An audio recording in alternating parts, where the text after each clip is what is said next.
Olá! Hoje vamos conversar com vocês sobre a humildade e como desenvolvê-la. Vocês sabiam que a palavra humildade vem da somatória do humus, que é terra, e ilde, que é pés? Ela era usada para designar as pessoas simples que trabalhavam com os pés no chão. Ela expressa essa condição, a condição da humildade dessas pessoas que trabalham com o básico, com a terra, né? Bom, humildade é uma virtude. Como que a gente define a virtude humildade? Humildade, ela se caracteriza pela consciência que nós temos ou não da nossa real condição. Então, uma pessoa humilde é aquela que tem uma avaliação muito correta sobre a sua condição, tanto em relação às questões positivas, como em relação às questões negativas. Por quê? Porque a falta de conscientização é o império da sombra dentro da gente. Então, para você ser humilde, não necessariamente você tem que ter atingido um patamar de evolução espiritual, uau, né? Já ser quase um anjo. Não. Nós, humanos, que ainda temos muitas dificuldades, começamos a desenvolver a humildade a partir do momento que a gente tem a coragem de olhar para as nossas dificuldades, a coragem de nos percebermos como nós realmente somos. Como nós já conversamos, a humildade e a paciência são as virtudes necessárias para que a gente adentre ao nosso processo de transformação. Por quê? A humildade é para eu poder enxergar o que de verdade eu sou. E a paciência, porque esse processo é muito longo, é um processo demorado, e nós não podemos querer atingir a perfeição de uma forma rápida. A gente tem que passar por todos os processos.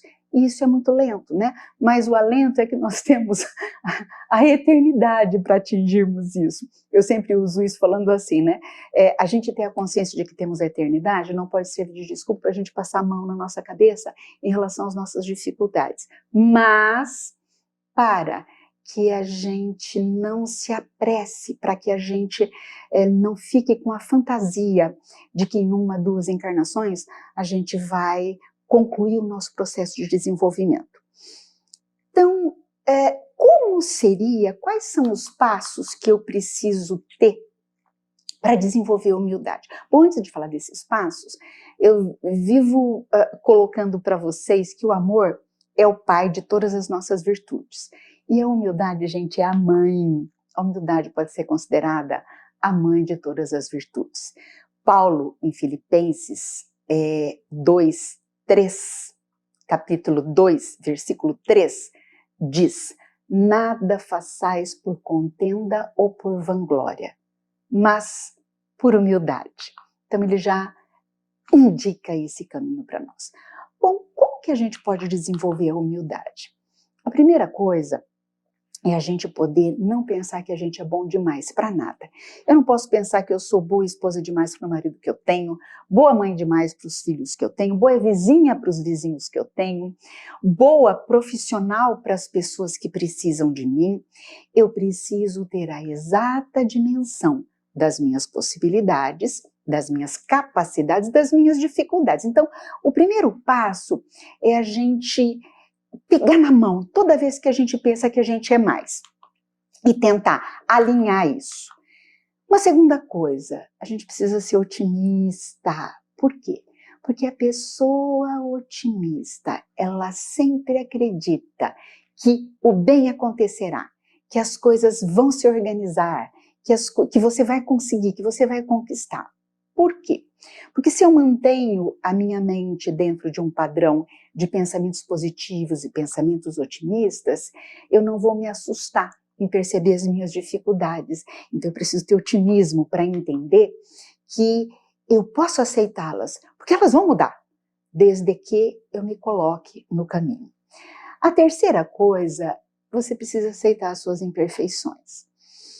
Você precisa entender que quem não aceita suas imperfeições não se coloca no rumo do processo de transformação. Mesma coisa quando a gente pensa assim, um alcoólatra, que todos sabem que ele é alcoólatra, mas que fala assim, não, eu só bebo socialmente. Não, eu não tenho vício. Ele nunca vai, se continuar com este pensamento, sem aceitar essa dificuldade, ele nunca vai se colocar no rumo para tentar colocar em alinhamento esse vício. A partir do momento que ele se conscientiza e aceita aquela dificuldade que ele tem, aí se abre o caminho para as possibilidades de alteração. Então, o terceiro item dentro desse nosso caminhar para desenvolver a humildade seria aceitar as nossas imperfeições. Uma outra coisa seria a gente ter a capacidade de diferenciar a humildade de falsa modéstia.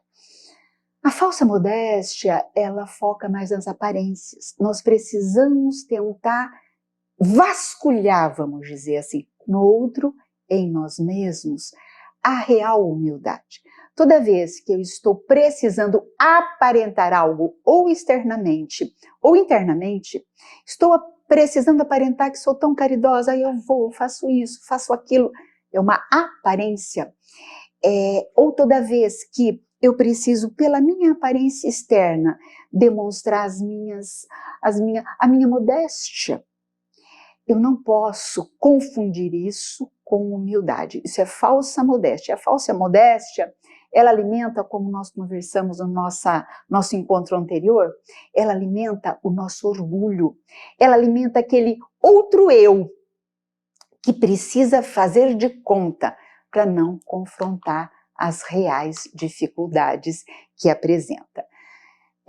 Reconheça suas falhas, sabe? Se você se perceber no dia a dia pedindo muitas desculpas, não, olha, eu fiz isso por causa daquilo. Olha, quando eu digo desculpas, não é pedir, olha, me desculpe, eu cometi mesmo isso, olha, vamos ver como é que eu posso fazer para me organizar em relação a essa falha que eu cometi. Isso é uma desculpa que entra, vamos dizer assim, entra no terreno do perdão. Isso é uma coisa importante. Quando eu digo desculpa, é você se desculpar para desviar-se da percepção das suas dificuldades. Então eu posso cometer uma coisa complicada e me desculpar. Não, olha, eu fiz por causa daquilo. O problema sempre é o outro, o problema é sempre o governo, o problema é sempre a esposa não compreensiva que eu tenho, ou o marido não compreensivo que eu tenho.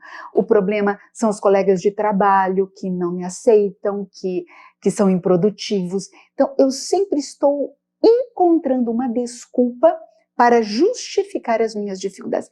Observe se no seu dia a dia você em muitas situações se desculpa, percebendo que está se desculpando, respira fundo e traga a problemática para dentro de você, tira de fora e traz para dentro de você. Talvez assim você vá conseguir perceber a real condição daquilo que você está vivendo. Uma outra situação evita se gabar. Uma coisa é você poder, uma coisa é nós podermos assumirmos e expressarmos as nossas reais condições. Se eu exerço uma tarefa X ou Y e alguém me fala, nossa, que tarefa bem realizada, eu falo, muito obrigada. Né? Eu faço isso bem feito mesmo. Eu reconheço a realidade da minha condição. Outra coisa é eu ficar estendendo balançando a bandeirinha, né? Ó, o que eu faço. Olha, você viu aquilo que eu fiz? Olha, você viu aquilo outro? Isso expressa muita dificuldade, inclusive na questão da autoestima. Então, evite se gabar. Se qualifique, mas sem, vamos dizer assim, sem ficar esfregando na cara do outro, né? Aquilo que você já sabe que é. Para de falar, escute mais. É um exercício muito importante para a gente desenvolver a humildade. Porque toda vez que eu me proponho fazer exercício de mais ouvir do que falar, eu consigo enxergar um pouco melhor a condição que eu estou vivendo, a situação que eu estou vivendo. Eu desenvolvo, se eu me proponho a fechar a boca e não responder, eu desenvolvo a capacidade, lenta e gradativamente, de aceitar a visão do outro, de aceitar a condição do outro. Então, se você se percebe sempre se contrapondo a uma fala, sempre se contrapondo a uma atitude, sempre precisando dar a fala final no momento onde a gente está discutindo alguma coisa, se preocupe com isso. Tente escutar mais, faça esse exercício no seu dia a dia, nas mais variadas situações. Uma outra coisa, comece a dar mais créditos às outras pessoas. Por quê? Não vivemos sós e não conseguimos as nossas conquistas sozinhos. Você sempre vai contar com auxílio direto ou indireto de alguém. Então, à medida do possível, olha, você faz isso muito bem, sim, eu tive auxílio de tal pessoa, tal, tal e tal. Nossa, foi muito bom porque eu aprendi muito sobre isso com tal pessoa. Qualifique o outro. Pontue sempre o crédito externo diante de determinada situação que você está vivenciando e está qualificando. Um outro exercício interessante é a gente se propor a ficar por último. Se propõe a ficar o último da fila, se propõe a ficar o último a ser atendido, se propõe a se servir por último em uma refeição. É um exercício. Faça isso durante um dia e comece a avaliar qual é a sensação de se colocar por último. Você vai começar a perceber coisas que talvez você nunca tenha percebido. Faça esse exercício de ficar por último. Lenta e gradativamente, você vai começar a incorporar isso e qualificar primeiro a necessidade do outro antes da sua. É um bom exercício para a humildade. Uma outra coisa é o trabalho voluntário, o trabalho no bem ao outro, onde eu vou qualificando e desenvolvendo a minha empatia em relação à dor do outro. Então, pensem em todas esses exercícios, né, que eu sugeri. São itens importantes para a gente ir desenvolvendo lenta e gradativamente essa virtude tão necessária para que a gente possa olhar para todas as outras dificuldades que a gente apresenta. Ok? Até nossa próxima!